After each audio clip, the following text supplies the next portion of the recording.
सच्चा रक्षक कौन? गांव में रक्षाबंधन का माहौल था। चारों तरफ घर घर में मिठाई की खुशबू और रंग बिरंगी राखियां बन रही थीं।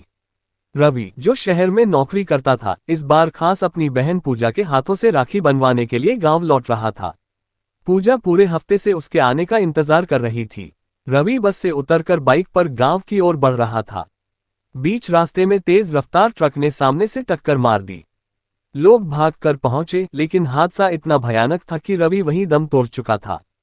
पूजा के सपनों का संसार पल भर में उजड़ गया। वह सोच रही थी, मैं तो मानती थी भाई मेरी रक्षा करेगा, लेकिन भाई की रक्षा कौन करेगा? इसी इलाके में एक और परिवार में बहन रीना अपने भाई विकास को राखी बांधने जा रही थी। रास्ते में कार का टायर फट गया और गाड़ी पलट गई। रीना की मौके पर ही मौत हो गई। विकास के हाथ में राखी थी, पर बहन का हाथ सदा के लिए छूट चुका था। कुछ ही दिन पहले राजस्थान में भी ऐसा ही हुआ। कई भाई राखी बनवाने गांव जा रहे थे, लेकिन सड़क दुर्घटना में कई की मौके पर मौत हो गई। पूरे गांव में मातम छा गया। इन घटनाओं ने सबको सोचने पर मजबूर कर दिया। हम राखी बांधते हैं क्योंकि मानते हैं कि भाई हमें हर बुराई से बचाएगा, लेकिन जब भाई खुद असहाय हो, उसकी रक्षा कौन करेगा? जब बहन का जीवन भी पल भर में छिन सकता है, तब उसका रक्षक कौन है? सच्चा रक्षक न तो भाई है, न बहन, न कोई इंसान। सच्चा रक्षक तो वही है जो हर जगह, हर समय, हर किसी की रक्षा कर सकता है। वह है कबीर परमात्मा, जो जन्म मरण के बंधन से भी छुड़ाता है। अगर हम वास्तव में सुरक्षित रहना चाहते हैं, तो हमें उसी परमात्मा की शरण में जाना होगा। इस रक्षाबंधन पर क्यों न हम सब मिलकर अपने सच्चे रक्षक परमात्मा के चरणों में राखी बांधें और प्रार्थना करें कि वह हमें इस संसार के हर संकट से बचाए। अंतिम संदेश, सच्चा रक्षक केवल परमात्मा है, कबीर परमेश्वर है। तो आइए सुनते हैं संत रामपाल जी महाराज जी से कि हमें रक्षाबंधन क्यों नहीं मनाना चाहिए। तो परमेश्वर कबीर साहब जी ने फिर आप जी को संदेश दिया है कि पूरे गुरु की शरण में आने के उपरांत आप जी ने कैसे उसके साथ व्यवहार करना है और पूरे गुरु की क्या महिमा है, कितनी वैल्यू होती है पुण्यात्मा परमात्मा की वाणी में। ये जो हमारी रीति रिवाज है, ये भी बाधक है। परमेश्वर ने कहा है कि मन कर धीर बांध ले रे बौरे और छोड़ दे न पछलों की रीत। अब जैसे कल या आज जैसे भी राखी का त्योहार था, रक्षाबंधन का त्योहार था,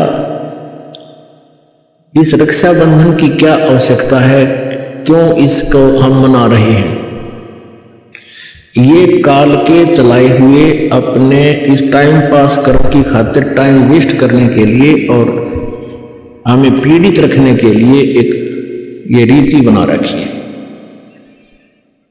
अपन आत्माओं इस ज्ञान से परिचित होने के बाद हमारी आंखें खुल जाती हैं और जो समझदार बच्चे हैं उस बात को स्वीकार कर लेते हैं कि संत जो कहते हैं परमेश्वर का आदेश होता है, तो फिर वो स्वीकार कर लेते हैं, फिर वो समाज की नहीं मानते। एक बहन ने बताया कि जी उपदेश लेने से पहले मैं राखी बांधने के लिए अपने भाई के वहां घर गई। वही रक्षाबंधन का दिन भाई के इंतजार कर रही थी। दुर्घटना के अंदर भाई की मृत्यु होगी, उसका शव आया, टक्कर मार मार कर रो रही थी। अब रक्षाबंधन का उद्देश्य क्या है कि भाई राखी इसलिए बांधते हैं कि वो हमारी रक्षा करेगा। और भाई की रक्षा कौन करेगा? हमारा रक्षक कहते हैं, जो रक्षक है उसको हम भूल चुके हैं। हम सब का रक्षक कबीर साहब है, कबीर परमेश्वर पूर्ण ब्रह्म परम अक्षर ब्रह्म। हम सब ने भाई और बहनों ने मिलकर परमेश्वर कबीर जी का रक्षाबंधन बांधना चाहिए, राखी, ताकि भाई और बहन दोनों का रक्षक हो जाए। कबीर साहब को रक्षाबंधन कैसे बंधेगा? हम उसकी शरण में आ जाएंगे और जो जाकी शरणा बसे ताको ताकी लाज, जल सो ही मछली चढ़ जा बह जाते गजराज। हमने अपने परमात्मा को राखी बांधनी चाहिए।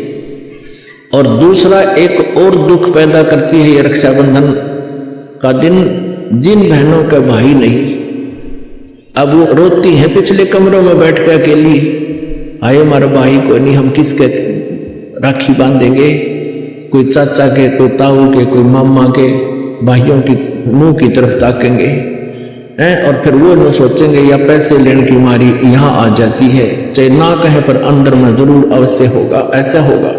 और हमने ऐसा ना करना है, हमने अपने ऊपर कर्जा नहीं चढ़ाना किसी का। तो इसलिए हमने रक्षाबंधन का त्योहार कैसे मनाना है, परमात्मा का नाम ले लेना है। और फिर ये 10वें दिन यहाँ त्योहार होता है, सत्संग होता है, इसमें आकर के हमने इस परमात्मा के ज्ञान को सुनना है। तो ये इस तरह के जो रीति रिवाजें हैं, ये हमें पीड़ित करने के लिए है, हमारे को एक दूसरे से दूर करने वाली है। अब रिवाजें बन गई हैं कि बहन राखी बांधना आवेगी, उसको कुछ देना पड़ेगा, एक मजबूरी सी बन गई। तो ये भी हमारे नाते में दरार पैदा करती है। तो पुण्यात्माओं, जिन्होंने परमात्मा पाना है तो परमेश्वर के विधान को अपनाना ही पड़ेगा।